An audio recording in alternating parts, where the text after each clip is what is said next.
My name is Mindy Briggs, and I'm 35. 5 years married, and it still amazes me how quiet a house can feel when the person next to you has stopped wanting you. Not hating you, not yelling, not slamming doors. Just not wanting you. And somehow that's worse, because there's nothing to fight. No villain you can point to without sounding dramatic. Just you, lying in the dark, staring at the ceiling, wondering when your husband quietly turned into your roommate. It took me 2 solid years of hearing the same sentence, 5 words that somehow grew sharper every time, to finally accept it. I'm too tired tonight. Sometimes he added a babe at the end, like a bandage, like a pet name could soften the bruise. It didn't. When we first got married, it was the opposite. We were that couple, the annoying newlyweds who couldn't keep their hands off each other, the kind people rolled their eyes at during dinner parties, because we'd be touching under the table, brushing knees, smiling at private jokes like we were afraid the other person might disappear if we let go. Late nights, morning sessions, random Tuesday afternoons when the world outside was loud and stressful, but inside our bedroom, everything felt simple. Back then, I honestly believed we'd beaten the system. You know, that smug newlywed confidence? The one that whispers, "We're different. We won't end up like those couples who look past each other in restaurants like strangers." Yeah, I had that. The change didn't come like a cliff. It came like a leak, slow, quiet, almost polite. At first, he'd come home exhausted. Fair. We both had demanding jobs. We both worked long hours, chased promotions, carried stress that followed us home like a shadow. So when he said he was tired, I believed him. I didn't push. I didn't want to be the needy wife who made everything about sex. I told myself, this is what a good partner does. You support. You wait it out. Except waiting it out turned into a lifestyle. What started as not tonight became maybe this weekend. Then this week's been brutal. Then I've got an early meeting. It got so predictable I could have scheduled the excuses on a calendar. Friday nights after work, too tired. Saturday mornings, when we used to sleep in tangled together, suddenly he was up early doing laundry. Sunday evenings, needed to prep for Monday. There was always a reason, always something that sounded responsible enough that arguing felt selfish. And he knew that. Because every time I tried to initiate anything beyond a goodnight kiss, he'd sigh, the kind of tired sigh that made me feel like I'd just asked him to take out the trash. I'm too tired for intimacy. Sometimes he'd reach for my hand afterward, like a consolation prize. I'd lie there with my body buzzing with rejection, listening to him fall asleep like nothing had happened, like he hadn't just turned me down again. Around month 18, I started keeping track without meaning to. 2 weeks of nothing, then 3, then a full month. Lying next to my husband while my mind ran circles around itself. Is this normal? Do other married women live like this? Am I being unreasonable for wanting my own husband to actually want me? The worst part wasn't even the physical need. It was the mental gymnastics. Every rejection shaved a little more off my confidence. Maybe I wasn't attractive enough. Maybe I'd gained weight. Maybe I'd become boring. I started checking myself in mirrors the way people check for bruises, pulling at my shirt, examining my waist, staring at my face like the answer might be hiding there. And then I'd hate myself for doing it, because I didn't want to be desperate. I just wanted to be wanted. Eventually, I worked up the courage to bring it up like an adult, a real conversation. No jokes, no passive-aggressive comments, no sighing in bed. One night, I sat across from him at our kitchen table, the same table where we'd once eaten takeout while making out between bites like we were still dating. Now it felt like a negotiation room. "I miss you," I said carefully. "Not just physically, I miss us." He didn't look angry. He looked uncomfortable, like I'd brought up a problem he'd been hoping would solve itself. "It's work," he said. "I'm stressed. Once this big project wraps up, things will get better. Temporary." He said it like a promise, like there was a finish line. I believed him, because believing him was easier than imagining he was choosing to drift away from me. 2 months later, the project ended. Nothing changed. The excuses just evolved. Too stressed, too distracted, headache, stomach hurts, early meeting. Different words, same outcome. Same me, lying awake at 2 a.m. wondering what I'd done wrong. I tried everything. I read articles about rekindling romance like I was studying for an exam I didn't sign up for. I planned fancy dinners at the Italian place where we had our first date, made reservations weeks ahead, wore perfume, dressed up, tried to recreate the version of us that used to exist. I brought home flowers on random Tuesdays. Not anniversaries, not apologies, just flowers. I booked a weekend at the coastal town we loved, the one with the lighthouse view, spent money we didn't really have because I thought a change of scenery might wake him up. I tried being more helpful around the house, too. Maybe he was tired because I wasn't pulling my weight. So I did more dishes, more laundry, took over groceries, cleaned without being asked, folded his shirts the way he liked, even though it made my back hurt. I thought, if I lighten his load, he'll have energy for us. Nope. It just meant he had more energy for everything except me. Every attempt ended the same way. Me staring at the ceiling, chest tight with the kind of loneliness that shouldn't exist inside a marriage. Him sleeping like a man with no unfinished business. The rejection hurt less when I stopped trying. But when I tried, when I planned something special, got my hopes up, imagined us laughing and touching again, the disappointment cut deeper. Like getting punched in the same bruise over and over. Our 4th anniversary broke something in me. We went to an expensive restaurant downtown, the kind with cloth napkins and servers who describe every dish like art. He looked good, navy shirt, easy smile. Across the table, candlelight flickering, he laughed at something I said, and hope sparked in my chest like a match. Maybe tonight's different. Maybe he wants me again. The drive home, I held my breath, afraid wanting it too much would jinx it. We got inside. He kicked off his shoes. I stepped toward him, heart pounding, trying to read his body language. I'm too tired tonight. Long day. Just like that. No hesitation, no guilt, just the line. I didn't argue. Didn't ask what was wrong. I turned around, got into bed, and stared at the ceiling, while the $300 dinner replayed in my head like a cruel joke. That was the moment something in me flipped. Not into anger. Into clarity. I lay there listening to him move around the room, get ready for bed like nothing had happened, like he hadn't just rejected me on our anniversary. And I realized something terrifying. He wasn't worried, because he'd gotten used to me absorbing the disappointment. That night, I made a decision. If he was too tired for intimacy, I was done trying. Done begging, done fixing, done making myself vulnerable just to be shut down. I didn't know if our marriage would survive. And for the first time in years, I wasn't sure I cared. The next morning, he leaned in for our usual kiss. I turned my cheek slightly. Not dramatic, not cruel, just not participating. He blinked, confused. I smiled, grabbed my coffee, and headed for the shower.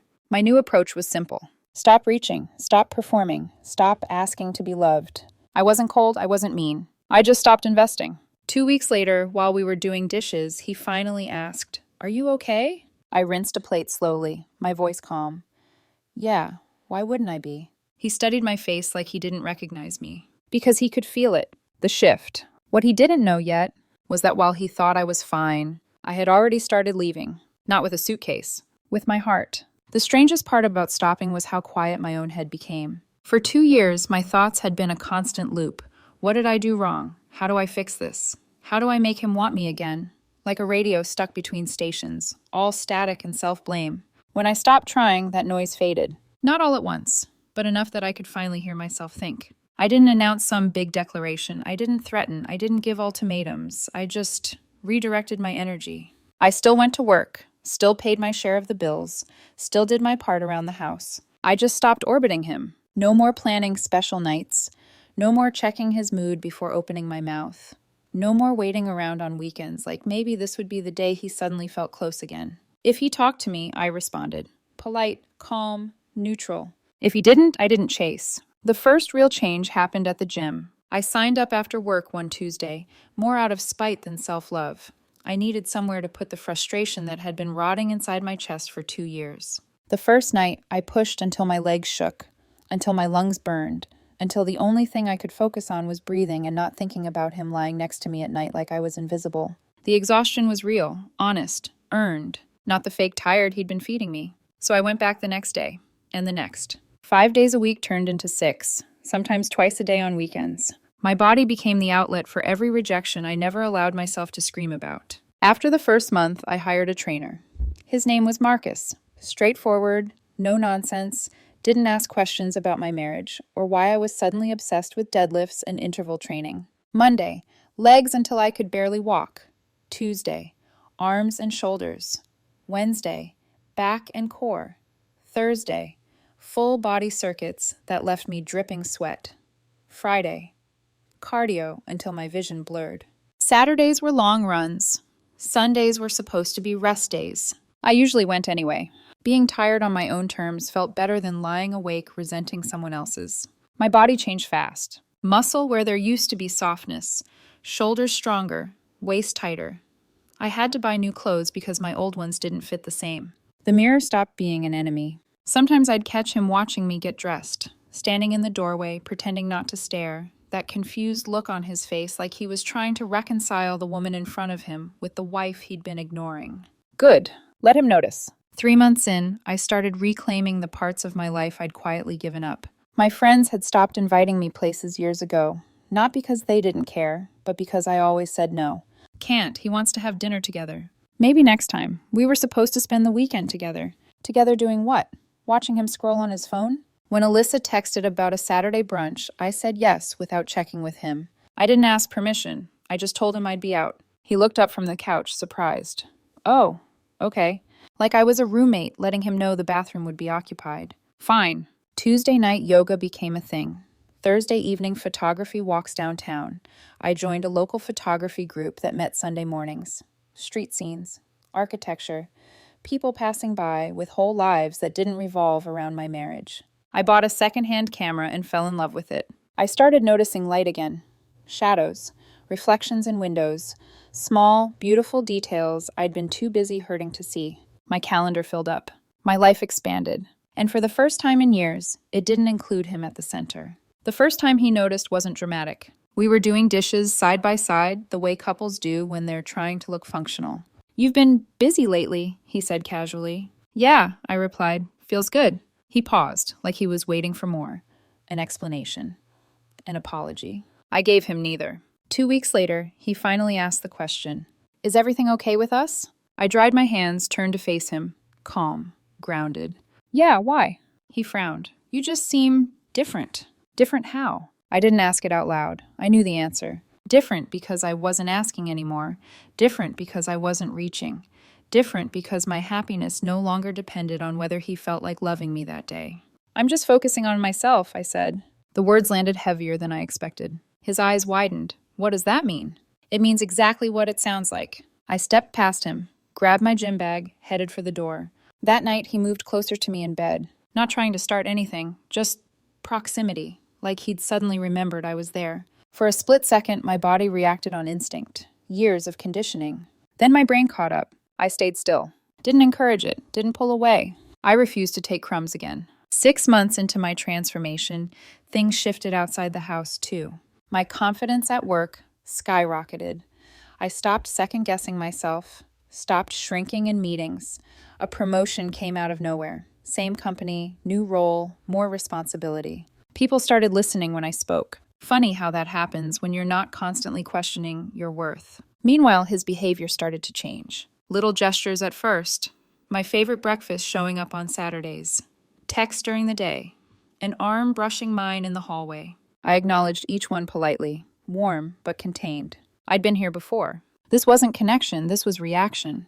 The more I detached, the more he seemed to notice me. 8 months in, he tried harder. Candles in the living room, music playing, an outfit I hadn't seen in years.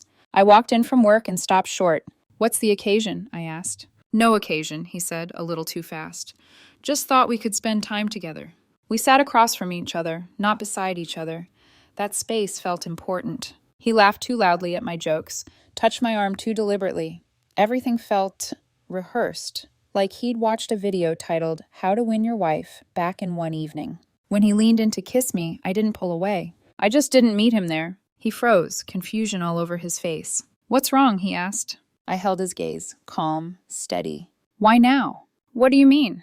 After 2 years of being too tired, why now? The silence stretched. His face hardened. I thought this is what you wanted. There it was. Not I want you, not I miss you, but I want things to go back to normal. This feels like you trying to get my attention back, I said quietly. Not like you actually want connection. He stood up abruptly. That's not fair. I'm trying. Trying now that I stopped trying, I replied. He left the room. I stayed there, sitting between half-melted candles, knowing something important had just cracked open. Because that night confirmed what I'd been afraid to admit. His sudden interest wasn't about desire. It was about fear. Fear of losing control. And that's when things turned cold. Not explosive, not dramatic. A quiet, exhausting Cold War. He'd switch between affection and withdrawal when it didn't work. I stayed steady, not cruel, not accommodating, just done performing emotional labor for both of us. And then one evening, looking for our bank account on his laptop, I found the emails. And everything I'd suspected finally had words. I wasn't snooping. That part matters. My phone was dead. His laptop was sitting open on the kitchen counter. I just needed to check our joint account. Rent was due, and I wanted to make sure the transfer had gone through. That's it. I typed in the password I'd known for years, pulled up the bank site, confirmed the balance. And when I minimized the browser, there it was, an email thread already open. Subject line, about life and marriage. My stomach tightened before I even clicked it. That little voice in my head, the one that had been right far too often lately, whispered, "This is it." I hesitated, I really did. There's a line you don't cross in a marriage unless something is already broken.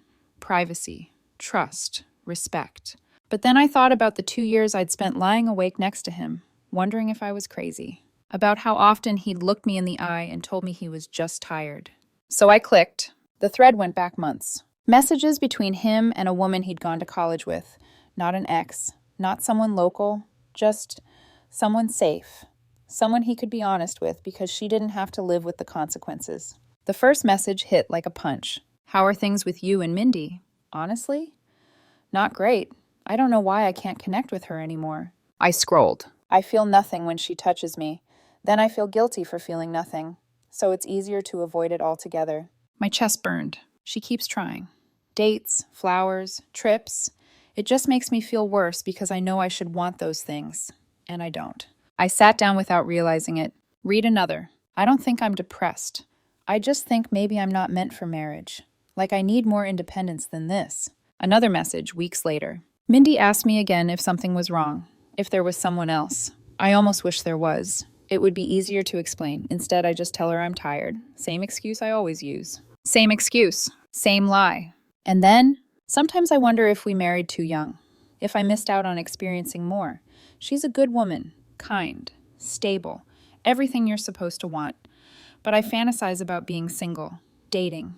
Having options. I close my eyes. Options. While I was home folding his shirts, Googling how to rekindle intimacy, blaming my reflection for his distance, he was fantasizing about a life without me. His friend responded kindly. Suggested therapy, suggested honesty, suggested talking to me. And every reply from him circled the same drain. It's complicated. I don't want to hurt her. I just need time to figure things out. Time. While I stayed in the dark, thinking I was the problem, I closed the laptop slowly. No tears. No shaking hands. Just quiet. There was no affair. No dramatic betrayal I could scream about. No villain to point at. Just emotional abandonment wrapped in politeness. In some ways, it hurt more than cheating. At least cheating has clarity. This was him checking out while keeping me around for stability. The shared rent, the clean house, the appearance of normal. A placeholder. I stood up and walked into the bedroom. Pulled a suitcase from the closet. Started packing. Clothes first. Toiletries, camera, gym shoes. Methodical. Calm. He found me halfway through. "What are you doing?" His voice cracked in that way people use when they're pretending not to panic. "I'm going to a hotel for a few days." "For what?" Alarm now. "What happened?" I paused, zipper halfway closed. "I saw your emails." The color drained from his face. "You went through my email?" "No," I said evenly. "I checked our bank account. It was open." He sat on the edge of the bed, anger flashing, then collapsing into embarrassment. "That was private." "Yeah," I replied, "and more honest than you've been with me in 2 years." "It's not what you think." I held up my hand. "It's exactly what I think." Silence. I zipped the bag. "You've been unhappy and uncertain," I continued, "but instead of being direct, you pushed me away while keeping me attached enough to maintain stability." "That's not fair," he said, eyes wet now. "Maybe not," I said softly, "but it's accurate." He didn't argue. I slung the bag over my shoulder. "How long will you be gone?" His voice was small now. "I don't know," I said. "I need to decide if there's anything here worth fighting for." "And me?" "You need to decide too." I left. The hotel room felt strange at first. Too quiet. Too neutral. But the relief came faster than I expected. The uncertainty that had haunted me for 2 years was gone, replaced with something painful, yes, but clear. I wasn't unwanted because I wasn't enough. I was unwanted because he didn't know who he wanted to be. And that wasn't something I could fix by trying harder. The days fell into a rhythm. Morning swims before sunrise, 30 laps in an empty pool, just me, the water, and my breath. Work during the day, focused, productive, free from the constant mental drain of wondering if I'd said or done the wrong thing. Gym in the evenings, dinner alone or with friends, reading real books, sleeping deeply. He called every day at first. Apologies, tears, anger, accusations. I listened. Didn't chase, didn't reassure, didn't argue. By day 5, the calls slowed. That hurt more than I expected. Was he adjusting already? Had he been hoping I'd leave so he wouldn't have to be the bad guy? On the 8th night, I went to a networking event downtown. I almost didn't go. But standing there, talking to strangers who didn't know me as the wife, who laughed at my jokes, asked questions, listened, I remembered something important. I was still a person. Not half of a failing marriage. Not a woman begging to be chosen. Just me. When I got back to the hotel, I had 3 missed calls from him. His voicemail was raw. Please come home. I miss you. We need to talk. Those words would have sent me running months ago. Now I recognize the pattern. My withdrawal triggering his pursuit. Temporary correction, not transformation. I texted back, I need more time. The next morning, I drove to the coast alone. Walked the beach in a heavy jacket, wind cutting through me, waves steady and loud. And standing there, sand in my shoes, salt on my skin, I made myself a promise. Never again would I shrink myself to be more lovable. Never again would I tie my worth to someone else's confusion. Driving back at sunset, I knew it was time to go home. Not because he asked, but because whatever happened next needed to happen in the open. From strength, not desperation. I checked out of the hotel on a Thursday evening. Not rushed, not emotional. Deliberate. The drive home felt different, like I was returning to a place I knew, but as someone new. The neighborhood looked the same, but my perspective had shifted just enough to make everything feel unfamiliar. He opened the door before I could use my key. He looked worn down, hair pulled back like he hadn't bothered to style it, dark circles under his eyes, the kind of tired you can't fake. For a second, we just stood there, 2 people who shared a life, and suddenly didn't know how to stand in the same space anymore. You're back, he said quietly. I am, I replied, setting my bag down, but I'm not the same person who left. He nodded slowly. Neither am I. We sat in the living room, not too close, not too far. The rain started tapping against the windows, soft at first, then heavier, like the house itself was holding its breath. I've been thinking, he said finally. His hands were clasped so tight his knuckles were white. About why I pushed you away, why I lied instead of being honest. I stayed quiet. This was new. Before, I would have jumped in, reassured him, softened the moment, made it easier. I didn't do that anymore. At first, he continued, eyes on the floor, I really was exhausted. The promotion, the pressure, feeling like I had to prove myself every day. I nodded once, but somewhere along the way, it stopped being about being tired. He swallowed. It became fear. Fear of what? I asked calmly. He took a deep breath, like he was stepping into cold water. Of needing you. That landed harder than anger ever could have. My parents' marriage was a disaster, he said. You know that. I watched my mom give everything to my dad, her identity, her dreams, and when he left, she fell apart.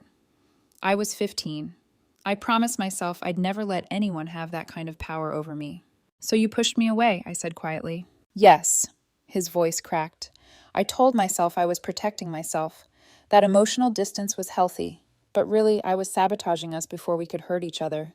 And when I stopped trying, I asked. He looked up then, met my eyes. I panicked. The honesty hung between us. I stood and walked to the window, watching rain race down the glass. I can't go back to how things were, I said. I won't chase someone who isn't choosing me. I don't want that either, he said quickly. I want to try, really try. I turned to face him. Then it has to be different. No more excuses. No more hiding behind tired. Complete honesty, even when it's uncomfortable. He nodded. I want that. We didn't rush back into anything. I moved into the guest room that night, not as punishment, as protection. For 3 months, we lived with boundaries. Weekly conversations, real ones. Therapy-style honesty without a therapist in the room. Naming fears before they turned into distance. Some nights felt hopeful. Others felt painfully slow. More than once, I lay in the guest bed wondering if I was being too stubborn. And every time I remembered the 2 years. I stayed put. 6 months later, we took a weekend trip to a mountain cabin. No phones, no work, no escape. We talked while hiking about childhood wounds, attachment patterns, the ways we'd both contributed to the silence. At night, by the fire, conversation came easier than it had in years. The second evening, he reached for my hand. "I miss you," he said. Not us. Not the routine. Me. That night, we shared a bed again, not out of habit, but intention. Awkward, tender, real. The rebuilding wasn't smooth. Old triggers surfaced. Stress made him withdraw. Silence still made my chest tighten. The difference now was awareness. "I'm overwhelmed and need space tonight," he'd say. "I understand," I'd reply, without taking it as rejection. A year later, we sat at the same restaurant where our 4th anniversary had ended in silence. Same table, different people. "Do you ever regret it?" he asked quietly. "Walking away when you did?" I thought about it. "No," I said. "It saved me." He nodded. "And us." Maybe. Or maybe it just gave us the chance to rebuild honestly, or walk away with dignity. Either way, I'd learned something I'd never forget. Love isn't proven by how much you endure. It's proven by how much you're willing to walk away from to protect yourself. And if someone wants to walk beside you again, they have to meet you where you stand, not where you used to beg.